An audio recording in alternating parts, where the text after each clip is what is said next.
గంగాపురంలో గోవిందశెట్టి అనే దొడ్డ వ్యాపారి ఉండేవాడు. అతని కొడుకు శ్రీమంతుడు అనేవాడు వట్టి దద్దమ్మ. వాడికి పెళ్ళీడు వచ్చినా బుద్ధి వికసించలేదు. పెళ్లి చేస్తే వాడిలో మార్పు వస్తుందని కొందరు సలహా ఇచ్చారు. డబ్బున్నవాడు కావడం చేత గోవిందశెట్టి తేలికగా శ్రీమంతుడికి సంబంధం చూసి పెళ్లి చేశాడు. పెళ్లి కూతురు లక్ష్మి అందమైనదే కాక చురుకైనది కూడా. మనస్సు వికసించని శ్రీమంతుడు పెళ్లిలోనే తన భార్యకేసి చూడలేక సిగ్గుపడి భయపడ్డాడు కూడా. వాడి అమాయకత్వం చూసి వాడు వెర్రిబాగులవాడని లక్ష్మీ వైపు వాళ్ళు దిగులు పడ్డారు. లక్ష్మి మాత్రం తొనకలేదు. తన భర్త కేవలము అమాయకుడేనని, ప్రయత్నిస్తే అతన్ని మామూలు మనిషి చేయవచ్చునని ఆమె తన వాళ్లకు ధైర్యం చెప్పింది. శ్రీమంతుడు బావిలో కప్పలాగా తన ఇంటి వాతావరణం తప్ప ఇంకేమీ ఎరుగడు. అతనికి ప్రపంచం మొహం తెలీదు. వాడు మారుతాడేమోనన్న ఆశతో గోవిందశెట్టి తన కొడుకును కోడలిని తీర్థయాత్రలు చేసి రమ్మని వాళ్లకు పుష్కలంగా డబ్బు ఇచ్చాడు. కోడలు సమర్థురాలని గ్రహించి ఆయన వాళ్ళ వెంట మరెవరినీ పంపలేదు. తన భార్య వెంట వెళ్ళడానికి కూడా శ్రీమంతుడు ఎవరో తెలియని మనిషి వెంట పోతున్నట్టు భయపడ్డాడు. కానీ ఇల్లు దాటాక కొత్త కొత్త చోట్లు చూడటము, వింత వింత దృశ్యాలు చూడడము అతనికి సరదాగానే ఉన్నది. ఖర్చు చేయడానికి డబ్బున్నది గనుక ప్రయాణం సుఖంగా సాగింది. అయితే ఈ కొత్త ప్రదేశాలలో శ్రీమంతుడికి లక్ష్మి ఒక్కటే ఆప్తురాలయ్యింది. తల్లి చాటు పిల్లవాడిలాగా అతను ఆమె కొంగు పట్టుకుని తిరుగుతూ వచ్చాడు. తాను తప్పిపోతానని అతనికి చెడ్డ భయం. ఒక ఊళ్ళో అంగడిలో మంచి ద్రాక్ష పళ్ళు, అరటి పళ్ళు కనిపించాయి. అవి చూడగానే శ్రీమంతుడికి తన నాయనమ్మ జ్ఞాపకం వచ్చింది.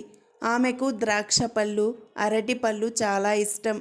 వెంటనే అతను లక్ష్మితో, ఈ పళ్ళు మా నాయనమ్మకు చాలా ఇష్టం. ఇంత మంచి పళ్ళు ఆమె ఎప్పుడూ తిని ఉండదు. మా తాతయ్య ఆవిడ కోసం ఆమడ దూరం పోయి ద్రాక్ష పళ్ళు తెచ్చాడట అన్నాడు. అలా అయితే మనం తప్పక తిరుగు ప్రయాణంలో కొనుక్కుపోదాం అన్నది లక్ష్మి. అంతదాకా ఆగడం దేనికి? మా ఊరి వాళ్ళెవరన్నా కనిపిస్తే వాళ్ళ చేతికిచ్చి ఇప్పుడే పంపవచ్చు అన్నాడు శ్రీమంతుడు మొండిగా. లక్ష్మి పరధ్యానంగా సరేనన్నది.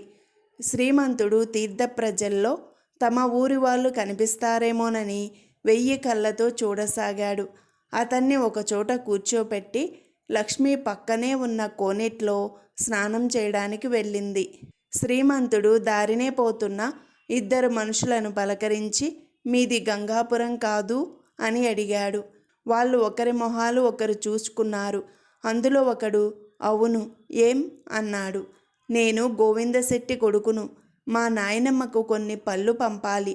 మీరేమీ అనుకోకుండా ఉంటే మీ ద్వారా పంపిస్తాను. ఏమంటారు అన్నాడు శ్రీమంతుడు. దానికేం భాగ్యం, ఆ పళ్ళేవో త్వరగా తీసుకురా, మేం వెళ్ళాలి అన్నారు వాళ్ళు. శ్రీమంతుడు పెద్ద పళ్ళ దుకాణంలోకి వెళ్ళి 25 రూపాయలకు ఒక పెద్ద బుట్ట నిండా ద్రాక్ష పళ్ళు, అరటి పళ్ళు కొని తెచ్చి వాళ్ళకిచ్చి, వీటిని జాగ్రత్తగా మా ఇంటికి చేర్చండి, మీ మేలు మరువను అన్నాడు. వాళ్ళు పళ్ళు తీసుకొని వెళ్ళిపోగానే శ్రీమంతుడు లక్ష్మి దగ్గరికి తిరిగి వచ్చి తాను చేసిన పనిని చెప్పాడు. లక్ష్మి నీరుగారిపోయి, ఇంకెప్పుడు అలా తెలియని ముఖాలను నమ్మకు, జ్ఞాపకం ఉంచుకో అన్నది. తరువాత ఆ మనుషులు శ్రీమంతుణ్ణి వదలదలచలేదు.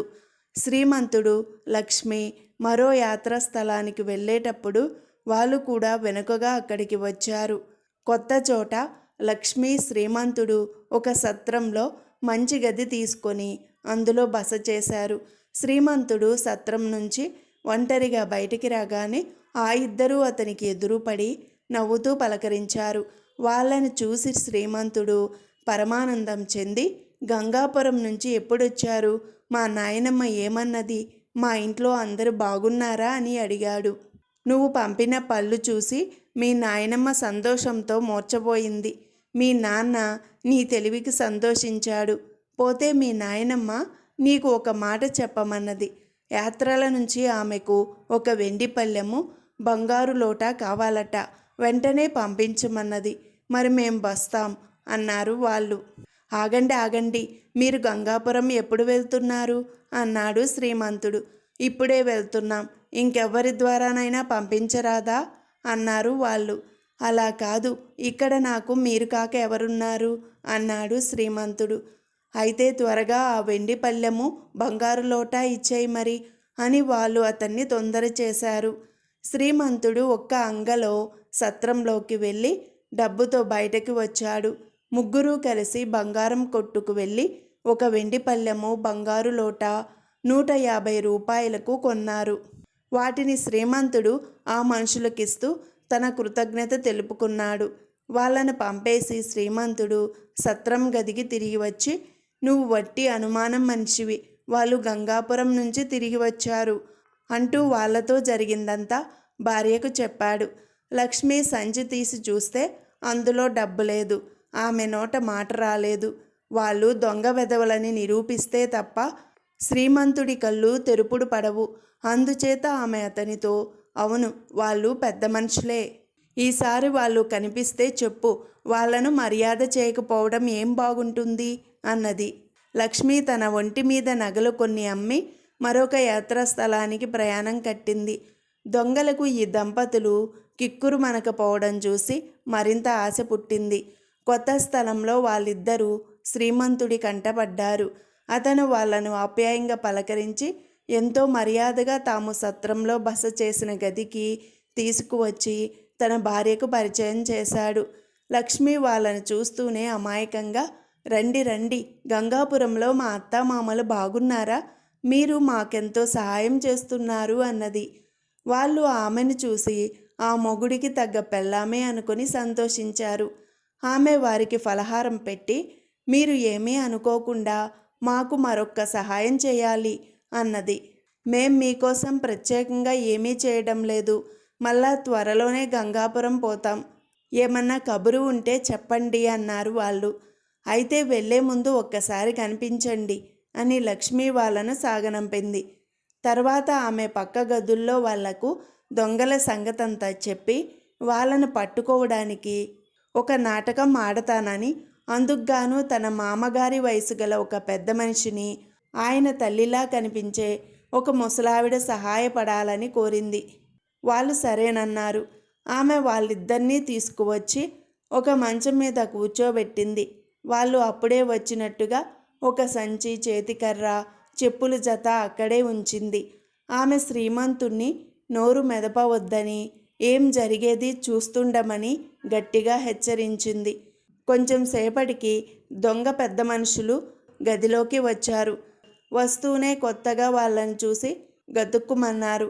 రండి రండి, ఆగిపోయారేం, మీకు తెలుసుగా, వీరు మా మామగారు గోవిందశెట్టి గారు, ఆమె వారి తల్లి అన్నది లక్ష్మి. దొంగ వెధవలు తత్తరపడుతూ పారిపోయే ఉద్దేశంతో వాకిలికేసి చూశారు. కానీ వాకిలికి అడ్డంగా యమదూతల్లాగా నలుగురు మనుషులు వాళ్ళకేసి కొరకొరా చూస్తూ నిలబడి ఉన్నారు.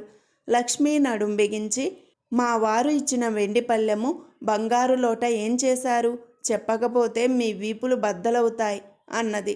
క్షమించండి, బుద్ధి గడ్డి తిన్నది, మాకు గంగాపురం తెలీదు, వీరిద్దరినీ మేమెరుగం అంటూ వాళ్ళు లక్ష్మీ కాళ్ళ మీద పడ్డారు. శ్రీమంతుడు పట్టరాని కోపంతో, ఎంత మోసం, ఎంత మోసం అంటూ కర్రతో ఇద్దరి వీపుల మీద కొట్టాడు. వాళ్ళు కాలి సత్తువ కొద్దీ పారిపోయారు. లక్ష్మి తనకు సహకరించిన వారికి కృతజ్ఞతలు చెప్పుకున్నది. అది మొదలు శ్రీమంతుడికి తన భార్య తెలివితేటలలో గురి కుదిరింది. ఆ విధంగా అతను భార్య ద్వారా లోకజ్ఞానం సంపాదించి మామూలు మనిషి అయ్యాడు.